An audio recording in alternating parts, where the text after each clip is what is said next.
Hi everyone, in this video I will show you how to make down arrow in Excel. For this you need to click on this insert and click on the shapes and pick a block arrow down. And now drag the mouse to draw the down arrow.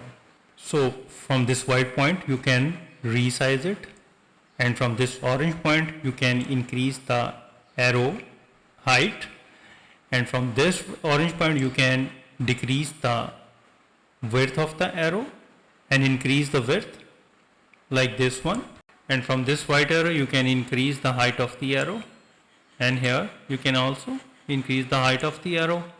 So when you see this four-sided arrow you can slide it and move it anywhere on the sheet. Moreover, you can go to the shape format and click in shape styles, click on that, and you can change the color of your choice like this one.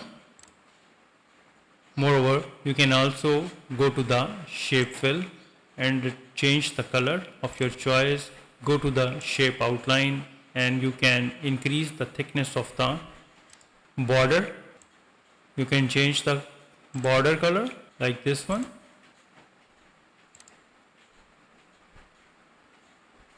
You can also use the dashes border like this one.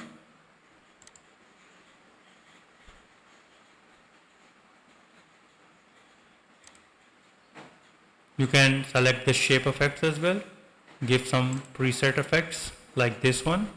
So you can resize it and put in the cell. Moreover, you can also enter the precise measurement. For this you need to click on the shape format, and on the right side here is the, you can see that this is the height and this is the width. So you can, for example, 1, and you can adjust the width to 0.5 and hit enter, and here you can see that. So with this way you can easily make down arrow in Excel. If you think this video is helpful, please support my channel. Thanks for watching.